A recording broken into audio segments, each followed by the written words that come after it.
it was because the system is. They put it up there like that. Most people, well, a lot. Yeah. I didn't see it till afterwards, but I don't know if it matters. I think it's like reflexive. All right. All right, Shabbosai, good morning. Let's continue. So we're picking up page Kuf Samich Gimel in Mesilas Yesharim in the middle of Perek Tes Zayin. So remember again, we're speaking about the Niddah of Tara, and the way that Ramchal is describing it is a certain purity of intention. So the truth is, first we spoke about purity of action, right? The idea being that a person, when acting, ultimately, again, should have a level of purity in action. And now we're talking about purity in thought. So where does this come up? So the Ramchal posits this comes up in the realm of Shalol Lishma. So if you remember again, yesterday we were talking about the idea, I guess, most egregious level of Lo Lishma, which is where a person does things not for the sake of serving HaKadosh Baruch Hu, but rather only to gain favor and honor in the eyes of others. So God really is not part of the equation. God is not part of the equation, but a person does things ultimately, again, to gain honor and favor in the eyes of others. There's another level of Shalol Lishma, and that's Shehu Ha'avoda Al Manas L'Kabel Pras. Shabbos said this is another level of Shalol Lishma, and this is where a person serves HaKadosh Baruch Hu for the sole intention of receiving reward. Va'alav Amru, Li'olam Ya'as. Now in this case over here, to be clear, this at least is a better level than what Ramchal described before, because whereas in the first level of Shalol Lishma, a person literally has no intention for God, right? And a person's sole intention really is just to gain favor in the eyes of others. At least in this level of Shalol Lishma, a person has in mind to serve HaKadosh Baruch Hu. It's just that they're not doing it for pure reasons, but rather, again, in order to receive reward. So the Gemara says, after all, when we know Chazal write about this, they say, Li'olam Yasok Adam HaTorah Oba Mitzvos, Va'afilu Shalol Lishma, Shemitoch Shalol Lishma Ba Lishma. Now we know how do Chazal feel about, so I will say, this concept of serving for reward, ultimately, again, is a concept of Shalol Lishma. It's not, I don't have purity of intent. Now, Chazal say it's okay, because what we believe is just get a person into the habit of serving, and the intent, the proper intent, is sure to follow. Shalol Lishma, Ba Lishma. Begin ultimately, even for the wrong reasons, even for the sake of reward, and ultimately, again, the purity of intent will come. Nevertheless, says the Ramchal, Ach al kol panim, mishalo higia adayin mitoch Shalol Lishma el Lishma, harei rachel kul mishlei muso. Both is a very profound statement. So Ramchal says, yet a person should know that at the end of the day, if I am still in the level of Shalol Lishma, and I have not yet reached the level of Lishma, I am far from my desired destination. I am far from the finish line. I'm far from where I need to be. And I was saying, this statement, if you think about it, is incredibly amazing. On one hand, the Ramchal is quoting the Gemara in Pesachim that says Shalol Lishma Ba Lishma, which tells me how do Chazal feel about Shalol Lishma. How do they feel about Shalol Lishma? Okay, it's not bad. It's not bad, because we're confident. Begin even with the intention to receive reward, and you'll come around. Just get started, you'll come around. But I will say, remember about what Tara is all about. Tara is all about gaining clarity as to why I do the things that I do. Why do I behave the way that I behave? Why do I conduct myself the way I conduct myself? So if I am in the level of Shalol Lishma, it's important for me to understand that that's where I'm holding. Again, doesn't make me a bad person. Chas v'shalom, I'm on the pathway to growth. I'm moving myself forward.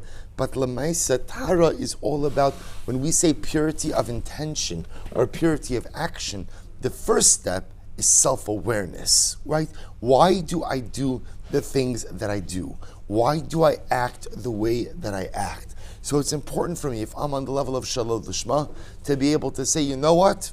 I serve HaKadosh Baruch Hu because I want reward. Okay, I realize that's not the best. I realize that's not the highest level. I realize I'm working towards something greater, but Lamaisa, I must be self-aware as to where I must be self-aware as to where I am holding. He goes on, Amnam, Mashetzarach la'adam yosir inu malacha rabba. Listen to this. Here's what requires, and this is really incredible. Here's the most difficult stage to be in, or the most difficult, we'll call it stage. That which requires the greatest amount of introspection and the greatest amount of work. Listen to this. Hu ta'aroves ha'isr. I will say this is when I am in a state of mixture of isr, prohibited mixture. What does that mean? Hainu shelafamim ha'adam holich va'osa mitzvah lishma mamish shekach gozer avinu shabashamayim. Meaning, what does it mean when I'm in a ta'aroves of isr? I'm in a mixture, ultimately again of prohibition. That there are times, ultimately again, where I perform a mitzvah lishma. I do exactly what I'm supposed to do, how I'm supposed to do it, for this is what God decreed. Amnam lo yishat lo yechtal midashatef ima izre pni acheres. But at the same time, I'm doing this for God, but I'm also doing it for fill in the blank. For example, some other motivation. For example, o yishabechu b'nei adam, because I want people to praise me. O yikabel schar maseu, or because I want reward. Ulefamim afilu im lo yeh miskavin mamish l'sheyibchuhu b'smoach libo ala shevach yarba ladaktek yoser. And sometimes, even if it's not my primary intent, that ultimately, again, I go ahead and do things for the sake of people praising me. Once they praise me, that reinforces my behavior and ultimately causes me to seek their approbation even more. He gives an example. I will say, so just before we go on with the example, you understand what Ramchal is saying? I will say it's all the same theme. Self-awareness. Tara, what is Tara? Tara means that my goal in life is that I want to do things. I want to engage in actional activity. I want to engage in actions for the right intentions, for the right purposes, and I want to do it with the right thoughts. That's the goal of Tara. That my action should be pure, my thoughts should be pure. I will say, I would think we would agree that probably out of everything we've learned, this is one of the hardest things. Because the truth is, we're very happy with ourselves, and rightfully so, if we get our actions aligned in the right way. But to get my thoughts aligned in the right way, but honestly, what I'm saying, look, this is a lifetime of work. But what it conditions us to do is to be introspective. Because the greatest danger in life is when we do things or when we think a certain way and we convince ourselves that it's something that it's not. I'm serving HaKadosh Baruch Hu, but the truth is I'm not really serving God. I'm serving myself. Because I want schar, I want reward, or I want accolade, or praise, or honor, or recognition. So we'll say, so remember again, at least I'm doing something, there's something good there. But if you want to grow in life, we all know, I have to be introspective, honest, and truthful with myself. And sometimes even things that begin for the right purposes kind of mesh with a whole variety, or I should say at some time later on, are infused with a whole variety of other motivations and purposes. And sometimes it's even hard to understand, why is it that I do this? Why is it that I do this? But Tara says I must be self-aware. He gives an example. King Maisa Shabito Rabbi Chanina ben Chajon.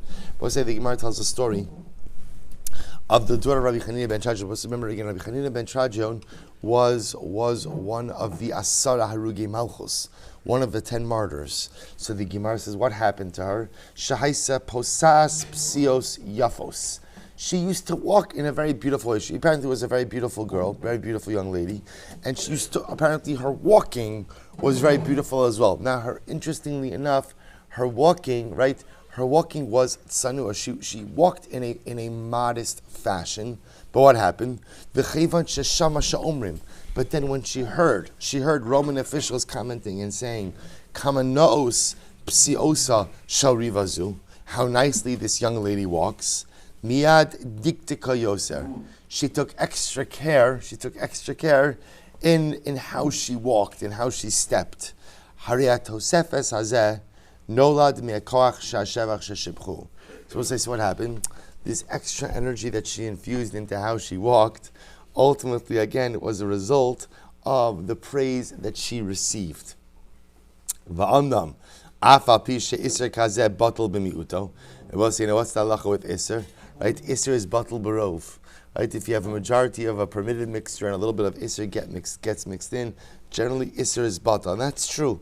Both say, it's sometimes it's very understandable that if you get praised for something, we both say, we know this in chinuch of our children, we know this in marriage, praise reinforces good behavior. So if I do something and I get praised by people, it's going to be natural that I'm going to want to do that again. So the Ramchal says, that's okay, but just you have to be self-aware enough to know that therefore just realize what you're doing is not totally the Shema. Does that make it bad? Does that make it bad? No, chas v'shalom.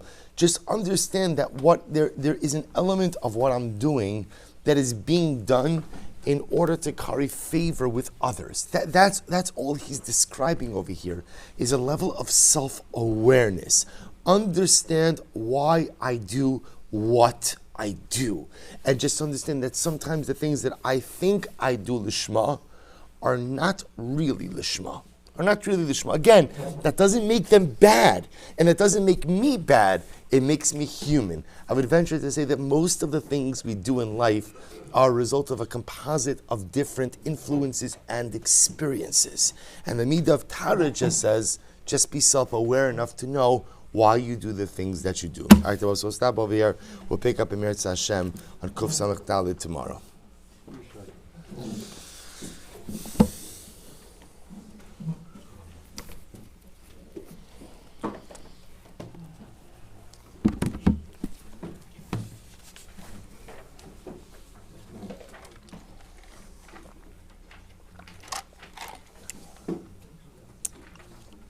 All right, Rabbosai, good morning. Good morning. Let's begin. We are picking up. Today's daf is Ayin Aleph 71. A lot to do today. We are picking up on the last line of Ayin Amud Beis 70b. Rabbosai, our shir this morning, our shirim this week, are dedicated by Yamin and Nechama Grossman in honor of Ira Grossman's 70th birthday. Today's the birthday. Mazel Tov, Ameh ve'esim shanim tovos. I'd also be remiss if I didn't give an incredible yasher koach to our bus captain yesterday for Siyam Hashas, to Zevi Daniel, who really did, just to show you what Zevi did, Mamish, after everybody's pulling out after a long day, there were a number of individuals who were Pasha just lost. Not, from Williamsburg and from Mamish, like Arba Kanfo Sa'aretz, and Zevi's running around the parking lot trying to find buses conversing, I think, in multiple languages in order to be able to find people there. It was mamish, it was incredible. So Zevi Yashikoach, thank you very much. All right, Rabbosai, let's begin. So the last line, Ma Yaseh. So remember again, we're still in the middle of the interesting discussion between Anshe Alexandria and Rabbi Yeshua ben Chinina. So the Gemara says, Ma Yaseh Adam v'yilo banim zcharim. What should a man do if he wants to have sons? Amar lahem, Yisa Isha Halgeneslo. He should marry a good wife. Now, both say, this in of itself is an incredible statement. So both say, so it sounds like what it's saying over here is that Lamaisa, what should a man do if he wants to have boys and not, meaning sons? He wants a son, not necessarily a daughter. So the way the Gemara first interprets this statement is something amazing, which is, what should a man do if he wants to have good children? And so the simple answer is marry a good woman. We'll say at the end of the day, the wife is the akeres habayis. She is the cornerstone of the home. And therefore the nature and the quality and the identity of the children is fundamentally tied up with her.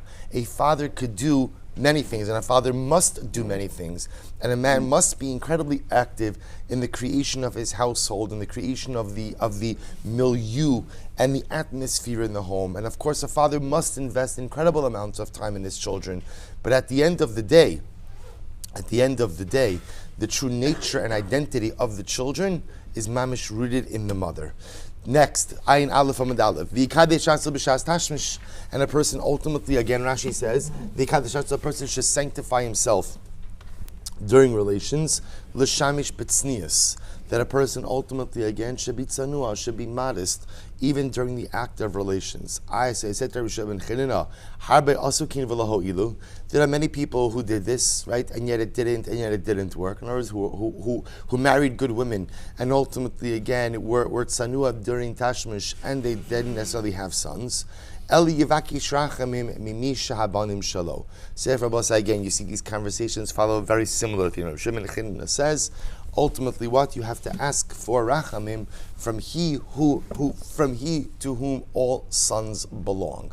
So the idea being over here that daven to HaKadosh Baruch Hu to have sons. Shena Emar Hine Nachalas Hashem Banim Schar Priyabaten.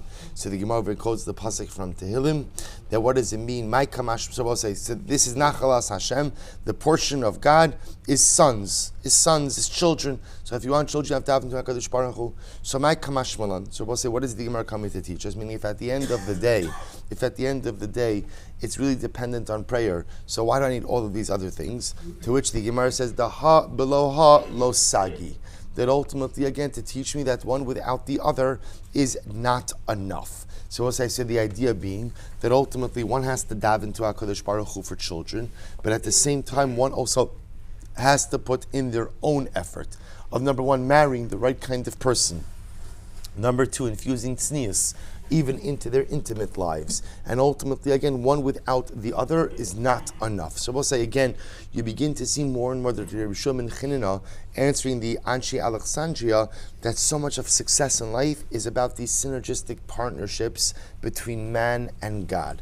My schar priyabaten. So Gemara says, what does it mean? The reward of literally again of the fruit of the beten of the womb or of the stomach. What is an incredible Gemara? Amar Rabbi Chaim Rabbi Chanina, beschar shemashin atzman bebeten kedei shetazriya ishto tchila nosin lo HaKadosh Baruch Hu schar priyabaten. In the merit that a man, we'll say literally maintains himself on the stomach of his wife, in order that his wife should emit seed first, HaKadosh Baruch Hu goes ahead and gives them schar priyabaten. And we'll say what it's saying over here is that in the merit that a man allows his wife to climax first, right? In that merit, ultimately again, that HaKadosh Baruch Hu rewards him with priyabaten. So we'll say it happens to be, it's an incredible Gemara, which is talking about the idea, framing intimacy for us, that the job of a man in an intimate relationship is to give pleasure to his wife. That's the chiyuv. That's not just like that's the chiyuv. That's the halachas of intimacy. Which is incredible. And the Shulchan Aruch discusses this at length, which also says this idea that often intimacy is looked at as a self-gratifying act. Right? It's what a person engages in to satisfy their own desires. But the way that the halacha sees it is, it's an obligation that a man has towards his wife. And therefore, again, his obligation in the context of intimacy is to ensure that she is fulfilled and she enjoys the act of intimacy. And then after, again, her enjoyment has been achieved, then ultimately, again, he's permitted to engage in his own. So in that sechus, shemashin asman bebeten, kedei shetazriya ishto tchila, in that merit, ultimately, again, that is, the man is focused on giving his wife pleasure during the act of intimacy, and his pleasure is secondary.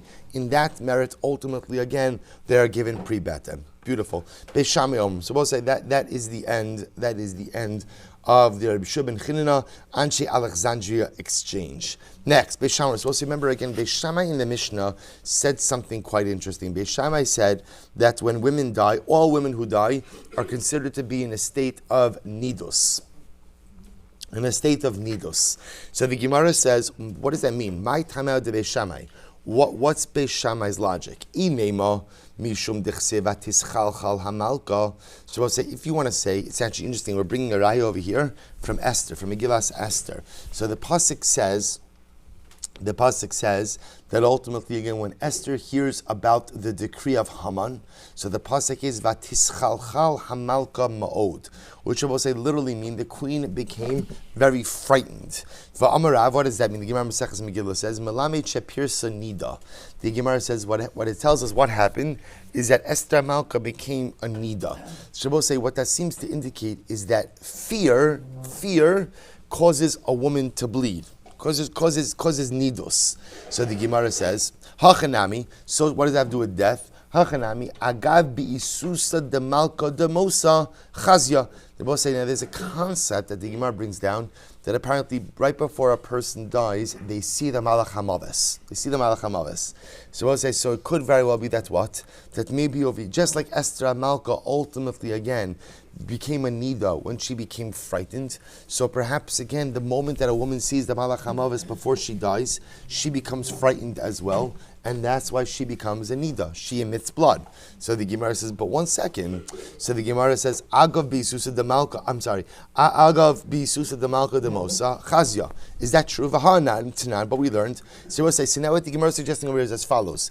Maybe what Beis Shammai holds like this: every time a person dies, not every time a person dies, right?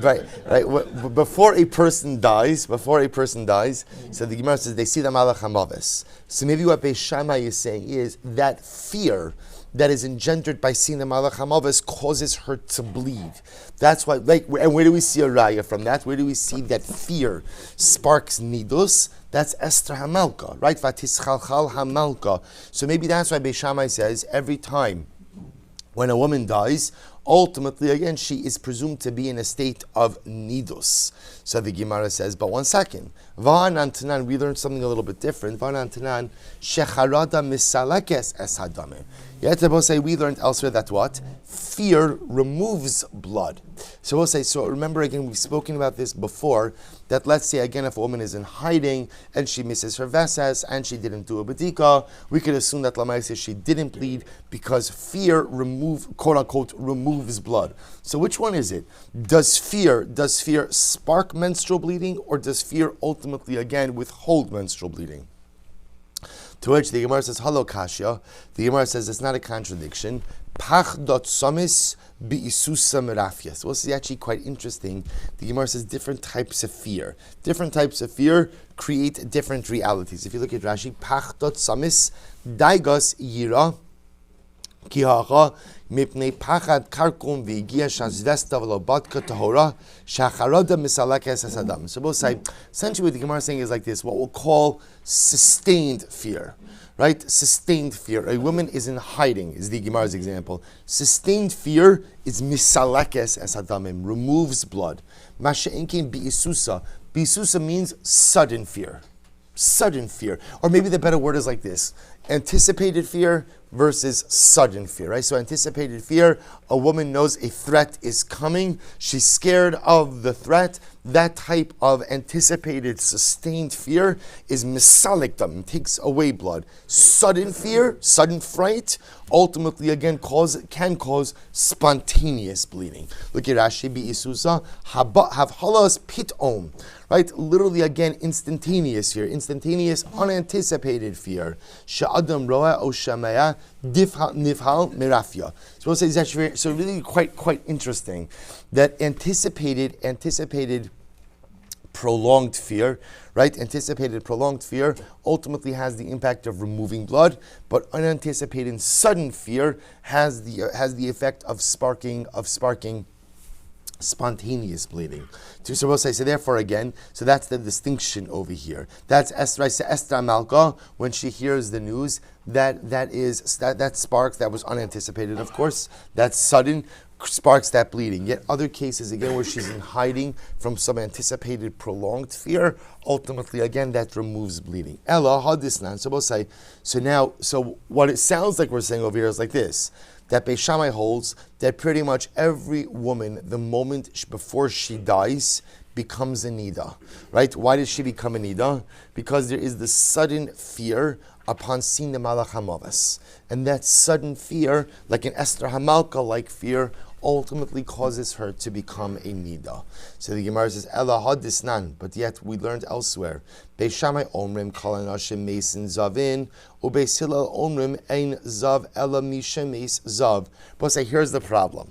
Beis Shammai also says this by zavim, right? He says ultimately again, all men, right, are considered, when they die, are considered to have died in a state of zivos.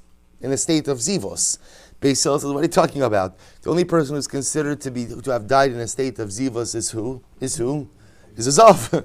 Is if a man who is a zav, ultimately again he can be considered to have died in a state of zivus. If he did not die in a state of zivus, then he's not in a state of zivus. So the Gemara says, Ikri kam mibsarav machmas onso. Because again, Beis Hillel says, listen, we'll say when it comes to zav, there's even another reason. Because we'll say, even if you want to say that, now there is a concept, by the way, that lamaisa, when a man sees the malach hamavis in the moment before he dies, that there could be a seminal emission, right? Out of fear, not a seminal emission from a state of arousal, but a seminal emission as a result of fear. That's why I both say part of the Tara process that we do is either, depending certain communities, they actually put the mace in a mikvah, right? But other places, again, if there's not a mikvah, there's Tisha Kabin, right? If you pour Tisha Kabin, why Tisha Kabin? Because the mice say that's for Tumas Keri, even though again this is a corpse now, and obviously there's Tumas Mace, but the mice we remedy the Tumas Keri. So both say but Beis Hillel says over here, Zav Rabbi say is different, because what's the halacha by Zav?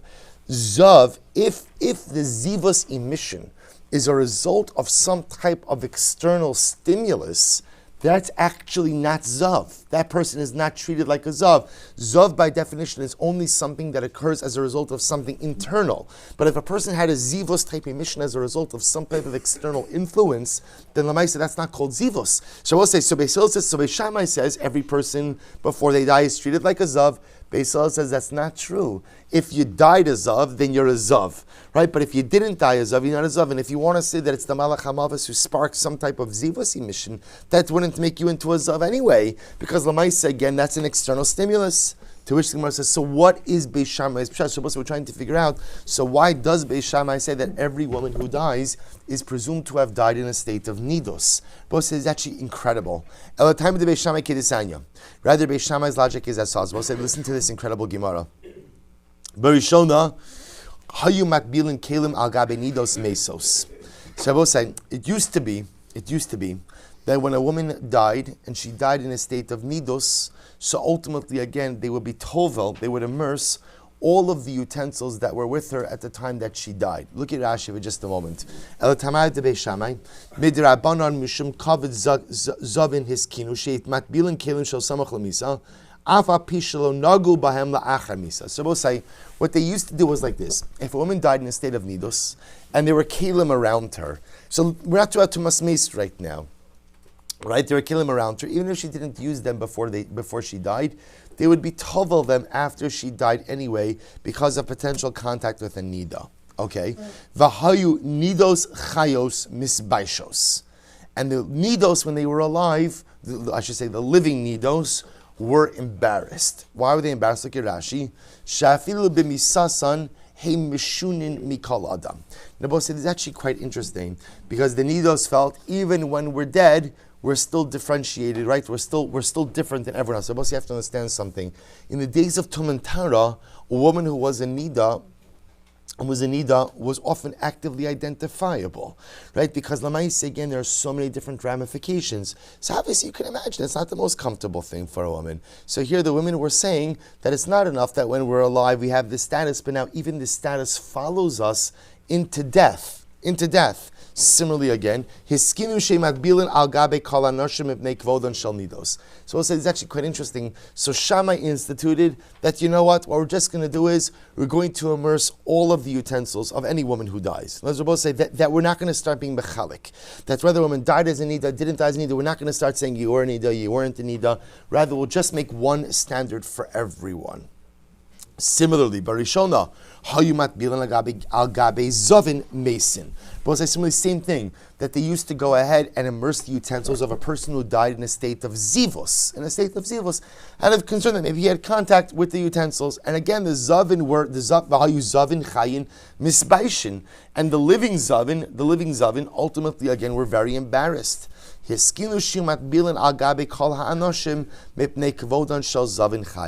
say, what did they do? Halacha l'maisa,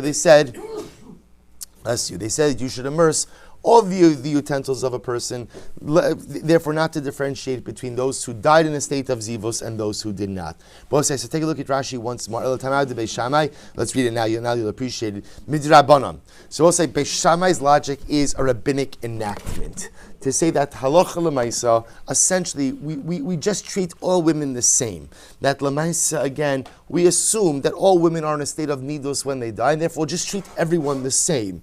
Mishum kavod zavin iskinu she matbilin kelun shal samach l'misa, afa pishalo nagu bahen la'achar misa. So we'll say this was the gzera Beis Shammai. So we'll say, by the way, it's actually interesting because according to Beis Shammai, this would kind of fall into some of what we'll call the general death gzeras.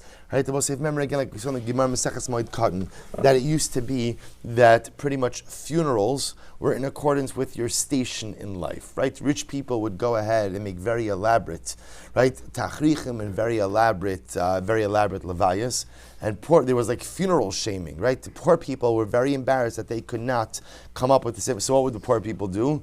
The Gemara says they'd wrap their dead in a machasela shalkonim in a thing of reeds and leave them by the side of the road because they were so embarrassed that they couldn't provide a funeral. So Chazal stepped in and Chazal said that at the end of the day there's one kind of levaya. Everybody uses the same tachrichin. Again, everybody they didn't necessarily use an aron, a casket, but lamais again same thing. So Beis Shammai says, look, we can't create a situation where some people are treated a certain way after death, other people are treated. So therefore, what does Beis Shammai do? Across the board, essentially, everybody's treated like a niddah, everybody's treated like a zava, right? Or like a zav. This is everyone. So we're going to be told all of the kelim of a person after that. And I will say, if you notice again, the Rambam does not adopt this. There's a very simple reason why we don't adopt this. Why? But let's say this actually creates an incredible hardship, right? This sounds very nice, but lamaisa, think about the avoda involved in that, in being tovel a person's kelim after they died. So lamaisa, again, we paskin like Hillel, that again, if we know that a person was a zav, or we know that a person was a niddah, okay, we'll do that, but otherwise, lamaisa, again, we do not accept this gzera. But nevertheless, even though we don't accept it, Rabosai, the machshava is so beautiful. You might not accept it lahalacha, but we do accept it lahashkafa, right? The idea being, so as think about the things ultimately, again, not to cause other people. That's what Beis Shammai is saying. Let's not cause people undue pain. There are people already, again, who feel a little bit different than the rest in general in life. Be sensitive to them so as not to make them feel even more on the periphery. Incredible. We'll say, let's go weiter. Mishnah, Ha'isha Shamesa. We'll say another fascinating Mishnah. A woman died, and a revius of blood came out of her. So we'll say, what's the halacha? So that's a revius. So we'll say, this is actually quite fascinating. So the Mishnah says that lamaisa, again, that blood has the status of dam nidus, so it's metame mishum kasem, and it's metame ba'ohel. Metame ba'ohel means what I will say, that again, it's also considered, to be dam min hames. Now, we'll say, remember again, very important distinction here. If you look at Rashi, Metay Mishum Kasem, the Dam Niddah B'Mashuhu, the Imishum Tumas Meis Lo Metame El Revius. So we'll say it's actually very important. Dam Niddah is Metame with any amount, right? Any amount it conveys Tumas Niddah.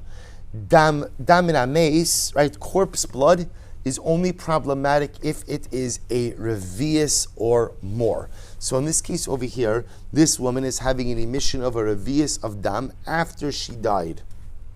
Well, actually, I should take it back. We'll see when the blood is exiting her body. So the Ma'aseh, the Gemara is saying that this dam that comes out is going to be problematic mishum dam niddah, and it's also going to be metame ba'ohel, right? Which Rabbi says is reflective of what?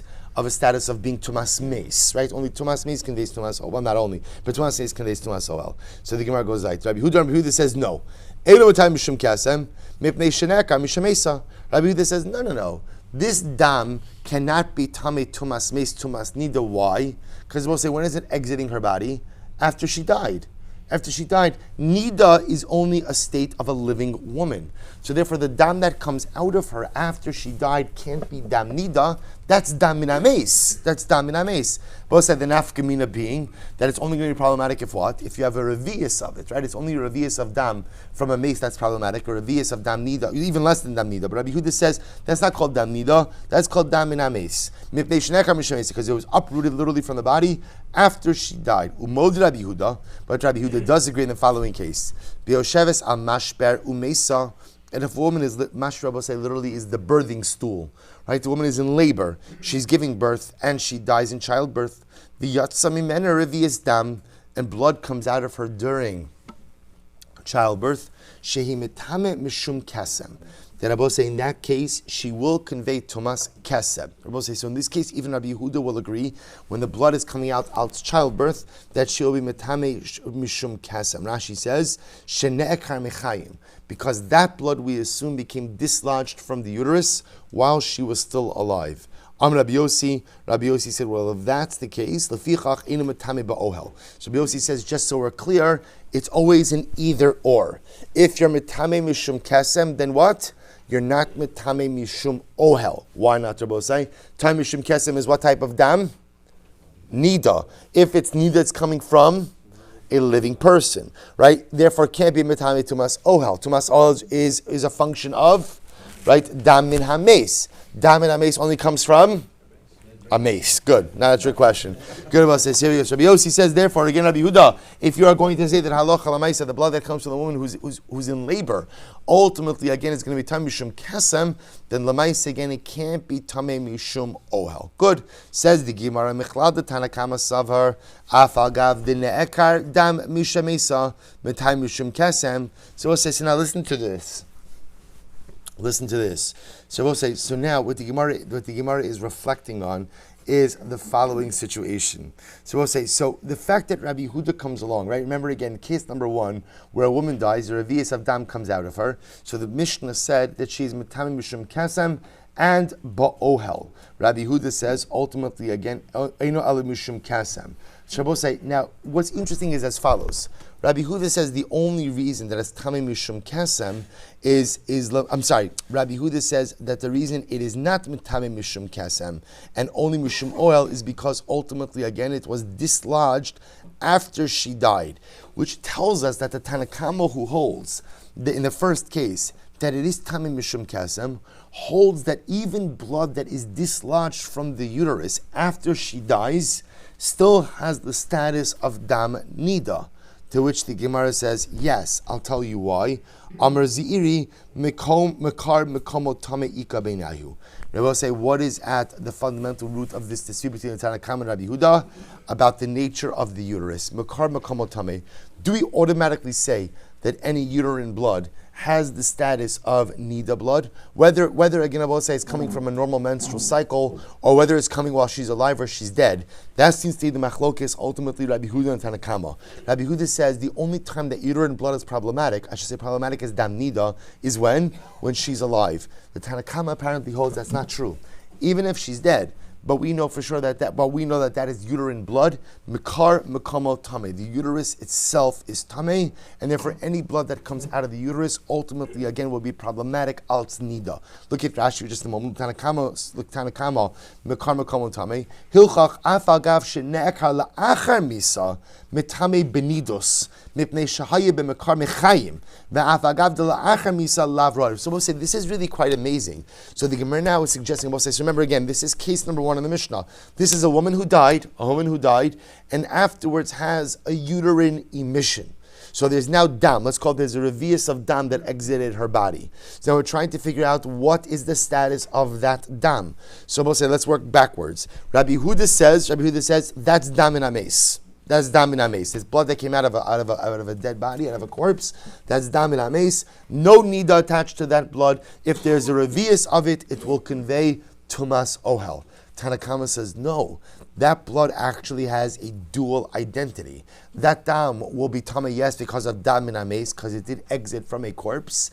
And number 2, it'll also be tamei als what? Als niddah.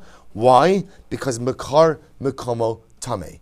Uterine blood, whether it comes from the uterus while she's alive or when she's not alive, is going to be problematic al silchos, which is an incredible machlokes. The Gemara goes right to Mod Rabbi Yehuda, but Rabbi Yehuda does agree in a case where she's in childbirth. And therefore ultimately again, blood comes out of her, right? Revius dam comes out that she is metame mishum kasem. To which the Gemara says, "Mechlal the Tanakama savar ba'ohel nami metame." The Rabbi say what it sounds like over is Rabbi Yehuda saying dafka in that case that'll be dam niddah, and not dam min hames. The Tanna Kama seems to be saying that even that is dam min hames, to which the Gemara says, oh, Amar Rabbi Yehuda, dam tevusa ika ben Abba. Say, watch this. We actually saw this before last week's daf. You know what the nafkamina? I think last week, maybe the beginning of this week. So the Gemara says, dam tevusa. Dam tevusa is the machlokes. So we'll say, what's dam tevusa? Desanya.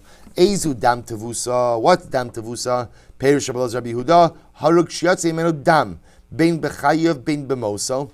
We'll say, if let's say somebody was killed and blood came out of the person, whether he was during his life, during his death, Safik bechayev yatsa, Safik bemosa yatsa, Safik bechayev ubemoso, and or Safik if it came out during his life, during his death, Hare zehu dam tevusa. This is the case of dam tevusa. Now the Gemara says, no. The Chum say, I don't like that case. We're going to redefine it. Birshus hayochit sveiko tamei, birshus harabim sveiko tar. The Chum say, I don't like that definition of dam tevusa, because in that case, I will say that's a regular case of safek, right? That's a case of safek, because it's possible in that type of case that all of the dam came out. That's really dam tamei, right? It all came out after he died. I'm going to define this in just one moment, and therefore the Chachamim look at that particular case as a regular safek tumah, and any case of safek tumah is dealt with in a very simple way. Safek tumah birshus hayochid is lahachmir. Safek tumah birshus harabim is lahakel. Where do we learn that principle out from? That is the core principle of tumah as learned out from sota. Right? All of that is learned out from sota. So the Gemara says, Rabbi say, so what is the case of dam tevusa? Ela ezehu dam tevusa. Rabbi say, here we go. What's dam tevusa? So the Gemara says, Haruk, here we go. Haruk shetzimenu revius dam b'chayev ubimoso. We'll say here's the case of dam tevusa.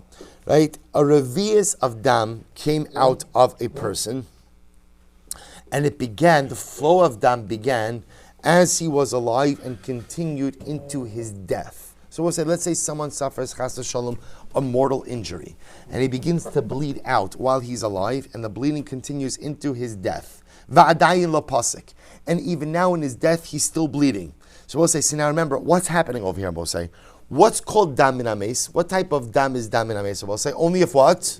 If it comes from min hames. As we'll say, if you have blood that came out from a person who is dying, but not dead, so l'meis, again, that's not dam tevusa. I take that back, I'm sorry.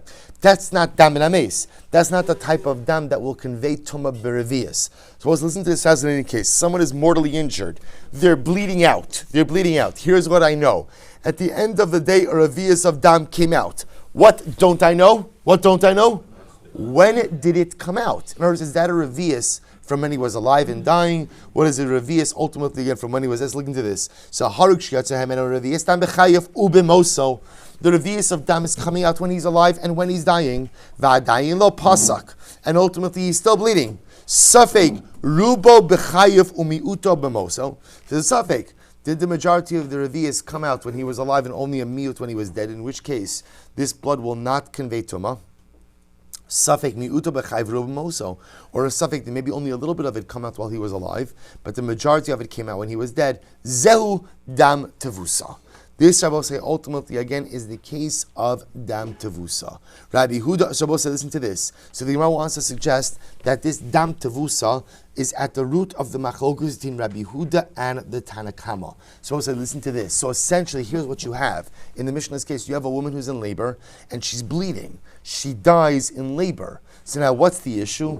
What's the status of her dam? Is that considered to be dam that came from a living person and therefore does not convey tumah? Or is this considered to be dam that came from a person who died and therefore does convey tumah?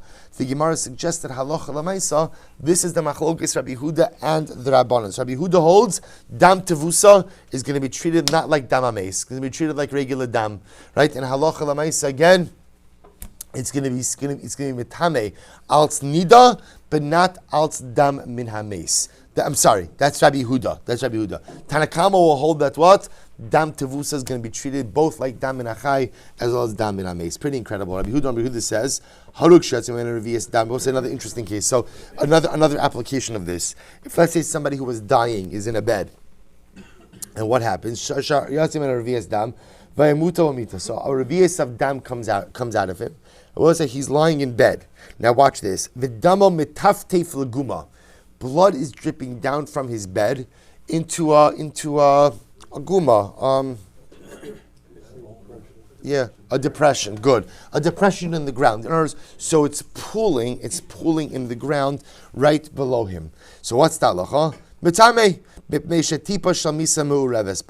Huda says that pool of blood is going to be tamei. In other words, that pool of blood is going to have the status ultimately again of dam min hames. Why?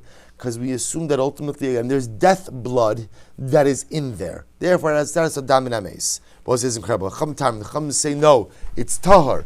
Why is the Rabbi say, watch this, Amud Beis is incredible. Sharishon Rishon Nifsak. Rabbi say, get ready for this. Why is it Torah says the Chachamim? Because Rabbi remember, how is that blood coming out? That blood is dripping into the depression. The Rabbi say, one thing is clear. What's the first drop of blood in there? Live blood. Second drop? Right? Alive. Mepashtos. Sometime later on, it's dead man's blood. Rabbi say, but what happens? That dead man's blood is coming in drop by drop. Rabbi say, what happens every drop of dead man's blood that comes in? It's bottle. It's bottle. So Rabbi say again, remember, that's why we're setting up the case of the drip is very important over here, right? So it's drip. Here's what you know. Rabbi say, remember, even in Dam Tevusa, we know that the bleeding started while the person was alive. So we know for sure again that the initial drops of blood were definitely blood from a living person who was dying. We know sometimes, some point in time, it switches over to be dam min hames. The suffix, of course, always is, at what point in time does it switch over? So Rabbi Huda says, since we know for sure that there's death blood in there, therefore, by definition, it's treated as dam min hames. The Chum say, no. As long as you have, bless you, as long as you have a 2-to-1 ratio, because also remember again, that's bittul barov is chad betray, right? 2-to-1 ratio of lifeblood to death blood. Every drop of death blood, because remember again, what happens over here? Let's say drop 1, lifeblood. Drop 2, lifeblood. Drop 3, death blood. So what's that halacha? Bottle. What happens when something becomes bottle? How does it become bottle? Right? Ultimately, again, it's this hapech lios heta, which means that the entire mixture is considered to be lifeblood. There's no chosra v'neya, right? There's no re-emergence of identity in combinations of blood. So therefore, again, the entire mixture is bottle, say the Chachamim. Sigmar says, the Chachamim are saying good. No Chachamim is saying good. So it says, what would Rabbi Huda say? Rabbi Huda l'tamei da'amar in dam mevatel dam. So what Rabbi Huda says, no. Dam is not mevatel dam. Rashi says, beperek kisoy hadam. So we'll say, so again, Rabbi Huda says, it just doesn't work that way. Dam is not mevatel dam, and therefore ultimately, again, the identity of the death blood still remains extant ultimately in this mixture, and therefore Rabbi Huda l'shitaso says, we know for sure that there's death blood in there, and therefore after the person dies, the mixture of blood will be considered to be like death blood. Another interesting case. Rabbi Shimon Omer, Salov ala eitz. Both say if a person, in other words, it literally sounds like a person's being crucified, right? Salov ala eitz, which literally is hanged, right? A person hanged. Okay. Person is suspended from a tree, right? So salov ala eitz. A person. No, really. What's the proper English? Hanged for people. Good. A person is hanged from a tree. Right? A person is hanged from a tree. Shadamo shoses la'aretz. So we'll say, listen to this case. So a person is hanged, and what happens, Rabbi say? And what happens? We'll say these are all cases again where again a person is dying, but lemais again the blood is trickling out. So a person is hanged from a tree. Shadamo shoses la'aretz, and his blood is trickling down to the earth. V'nimtza tachtav revius dam, and ultimately underneath him there is pooled a revius of blood. So we'll say, what's the halacha? Tamei. Ultimately, again, we assume that the blood that is pulled beneath there is going to be tamei. Rabbi Huda says, if you look at Rashi, both say shoses la'aretz. Rashi says over here, shoses la'aretz she'eno noteif ela shoses. And both say, now the verbiage, the terminology over here is very important. In the previous case of the bed, what was happening over here? The blood was dripping. The blood was dripping. Why was dripping very important? Because especially in the sheet of the Chachamim, what happened to every drop? Right? Every drop was reckoned on its own. So therefore, according to the Chachamim, every drop is bottle in the initial drops of lifeblood. This case over here is different. Damo shoses la'aretz, Rashi says over here, is that the blood is flowing. There's a flow.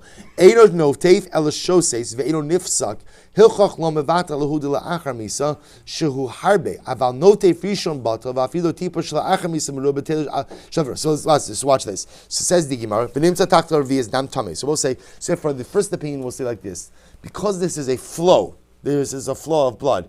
And we know for sure that what? Included in this flow is a good amount of blood that occurs after the death of the person. Therefore, the blood that pools underneath the person who Nebach is hanged, Lemaisa again is considered to be Dam Tameh. Rabbi Huda Matar. Rabbi Huda says, no, it's Tahar. Why? Shani Omer, Tipa Shalmisa Omedas La Gava Eitz. We both say this is incredible. Rabbi Huda says it's possible that the death blood remains on the tree. What Rabbi Huda says is, we know blood flows down, but that blood could be lifeblood. It's possible that the blood that comes achar misa remains on the tree itself. But say so Achmon al-San, this actually works better if you. It's really think about, but like if you imagine that they're talking actually about crucifixion over here, so then Lamais, again, the imagery, as difficult as it is, works as Rabbi Huda. Rabbi Huda is saying is there's blood that initially flows, right? Perhaps again by the initial wounds, or by which is lifeblood. But then after a person dies, it's possible that death blood actually remains on the tree and doesn't trickle down into the pool below. So the Gemara says, Rabbi Huda, nemi ihul nafshe. So we'll say, but one second. So Rabbi Huda says, interestingly enough, Rabbi Huda says in this case, the dam that pools beneath the gallows, right, is not tameh. Because Rabbi Huda says it's possible that's all lifeblood, and the death blood remains ultimately again on the tree. So why doesn't Rabbi Huda say the same thing by the bed case? Right? Why doesn't, remember Rabbi Huda said, what did Rabbi Huda say by the bed case was, where the blood is dripping down? Rabbi Huda says it's tameh. Right? Why? Because the death blood is in there, and dam is not mevatel dam. But Rabbi Huda, why don't you just say, well, maybe in that case by the bed also, maybe the death blood remained where? On the bed, and didn't trickle into the pool below, to which the Gemara says, Shani Omer, Tipa Shalmisa Omedas Agabi Amita. Why don't you say over here also, just like you say that the death blood remains on the tree, that the death blood remains on the bed, Shainimita de Mechalchala. The bed is different. Why? Because ultimately, again, the bed moves. Both say there's an assumption, the Marsham mentions, Susie as well, there's an assumption that when a person dies, there's some element of movement, whether it's the death throes, whether it's some amount of just thrashing that's inherent in death. So because the bed moves, the blood doesn't remain on the bed, but the blood ultimately again is shaken off. Okay, incredible Gemara will say. Says the Mishnah, Barishana hayu omrim, hayosheves al dam tar. So we'll say now we're transitioning a little bit to a fascinating new topic. So we'll say, so just so you know, by the way, interestingly enough, so the Rambam over here actually quotes the first opinion of the Mishnah, that says that when a revius of dam exits a woman after death, we actually give that dam both the status of dam niddah as well as dam min hames. That's how the Rambam actually paskins halacha lemaisa, which is actually quite amazing, and that's rooted in the shita ultimately of makar makam tameh. Because literally, again, we would hold that blood that is dislodged from the uterus, even if it's after death, still retains the identity of dam nidus, which is actually really an incredible shita. Fine, says also let's go a little bit right there. But in the beginning we used to say hayosheves al dam tahar haisam ma'aramayim lepesach. So also remember again, we're now going back to childbirth. So remember again the halachos of childbirth, which is a woman gives birth to a boy, she's tameah for 14 days, right? And then for the next 66 days, she has what's called dam tohar. What's dam tohar? That literally will say, again, it sounds crazy to us, but even if she bleeds, halacha lamaisa what? That dam is totally tar. That dam is tar, right? For a girl, it's different numbers, right? I'm sorry, 1466 is for a girl, I'm sorry. So the Gemara says as follows. So what's the halacha? So they used to say as follows. In the beginning, when a woman was in her state of dam tohar, that literally, again, she could pour water for the Pesach. If you look at Rashi, it's actually quite interesting. Rashi says, Ma'ar ma'im lePesach, mikli al kli lirchotz boes basar Pesach. She could pour water from one utensil to another utensil to clean the meat of the Karban Pesach. Aval mayim eino nogaz, but she can't touch the water itself. Shehi tevulas yom, shetavla l'sof shvu'ayim, ve'ein la ha'erav shemesh ad yom shmonim, shutekef lahavaz kaparasa. So we'll say it's actually very interesting. The Gemara suggests over here that halacha l'maisa, a woman is considered to be in a state of what's called a tevul yom. So we know what a tevul yom is. That's someone who went to the mikvah, but is awaiting hair of shemesh. So we'll say in this case over here, a woman goes to the mikvah at the end of 14 days, but ultimately again, or I should say her yemei tara begins at the end of 14 days, but for the next 66 days, we'll just use the case of a girl, because that's what Rashi uses, she has the status of a tevul yom. So therefore, again, we allow her to transfer the water from one utensil to another utensil that's going to be used to wash the Karban Pesach, but we don't let her touch the water itself. Chazru lomar, they went back and they said, Harehi kemaga tamemes lekachim. They went back and they said, you know what? Her status is really like someone who touches a tamei mace, like a rishon. For kachim purposes, kedivrei Beis Hillel. Beis Shammai says, no, af ketamei mace. She is treated like a tamei mace herself. So we'll say, interestingly enough, a progression in her status. Originally, they treated her like a tevul yom. Therefore, she could come in contact with the water to wash the Karban Pesach. She could pour from kli to kli, but she can't touch the water. Then they changed her status ultimately to a rishon, and they went back and they changed her status again, ultimately again like tamei mace itself. Says the Gemara, ma'arein no ga'aslo. She can pour the water to clean the Karban Pesach, but she can't touch the water. Alma, what do you see from here? Chulin shenas v'ataras hakodesh kekodesh amin. They're both saying that water is chulin, right? But that water is going to be used ultimately again for something kodesh. So it's chulin that's being prepared ultimately again with like the strictures of kodesh. And you see from here that chulin that is being prepared with the strictures of kodesh has the status of kodesh. That's why this woman who is considered to be a tevul yom is not permitted to come in contact with the water. I am a sefer. Yeah, look at the sefer. Chazru lomar harehi kemaga tamei mace lekadshim.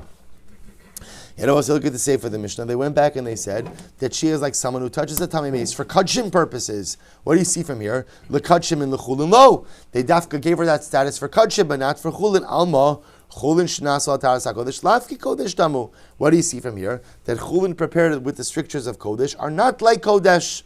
To which the Gemara says, which one is it? Masnisin mani abashal hi. Disanya abashal omer tvul yom techila lekodesh letami shnayim v'lifsal echad. So we'll say abashal holds that a tvul yom, we'll say, is treated like a rishon. The status of a rishon letami shnayim. But I will say, right, a tvul yom who is a rishon has the ability to what? To make something a sheni. That sheni can make something a shlishi, and a shlishi has the ability to make something a revi'i. I will say, but by a revi'i, what's the halacha? Remember, we've had this before. A revi'i is no longer called a revi'i. What is a revi'i called? A revi'i is called pasul. Why is it called pasul? Because the revi'i itself could be in a state of invalidation, but what? Does not have the ability to pass anything else on. We'll say, let's just do one more piece. Umodeshi ocheles b'maiser, but tvul yom. We'll say, still, I'm sorry, this is the isha, this is the yoledus, right? This is the woman in her yemei tara. Right, so a woman in her yemei tara, who we've now pretty much established has the status of a tvul yom, has the ability to eat meiser sheni. V'kotza lachala, she could separate out challah from a dough. Umakefes. So we'll say what she does is she doesn't separate challah. Before she calls anything challah, she separates out a piece from the larger dough, a piece from the larger dough. She puts that piece of the separated piece next to the larger dough, umakefes, vikor l'shem. And then after she's placed down the piece of challah next to the larger dough, she hasn't yet called it challah. After she puts it down and is no longer touching it, then she calls it challah. Vikor l'shem. Ve'nafa meiroko midam tara ala kikar shel truma. And if some of her saliva or blood, right, which was dam toar, falls on a loaf of truma, it's tar. Right, Beishamai Omrim Tzricha Tvila Bachrona. We'll say what happens. Fast forward to the end of her Yemei Tar, the end of the 66 days. Beishamai says she has to go to the mikvah again. Or Beisila Omrim Ina Tzricha Tvila Bachrona. Beisila says no, she does not need to go to the mikvah again. I will say one more line. Damar Mar Taval Va'ala Ochel B'Meiser. Rabbi, listen to this, because the halacha is, once, Rabbi, remember again, at the end of 14 days, she goes to the mikvah. Right? After that initial immersion, she's permitted to eat meiser shein. That's reflecting in the view of the Mishnah. The kotz lachal, we'll say, fine, one more line. Well, actually, no, well, fine. The kotz lachal, we'll say, kotz lachal means like this. She has a dough. She has to separate out challah from that dough. So we'll say, what is, the Mishnah outlines a very interesting procedure. Separate out a piece of dough. Don't call it anything. Don't call it anything. Rather, what do? Separate it out, right? Separate it out. Put it down in a utensil next to the larger dough, and then call it challah. The kotz lachallah, chulin hatavulin lachallah, lafke challah damu. Because it will say this way, chulin separated from challah, even though, right from saying the challah has to be taken from, and not yet called challah is called chulin. So we'll say she's a tvul yom. We don't really want her touching challah, so we do something very simple: have her separate out the piece of dough. Don't call it anything yet. Put it down in a kli next to the larger dough. Then what? Then call it challah. Now the beauty of doing that is what Rabbi said. It's called challah when what? She's no longer having contact with it, therefore not conveying any kind of tumah to the challah. But let's stop over for today. We'll pick up to that tomorrow.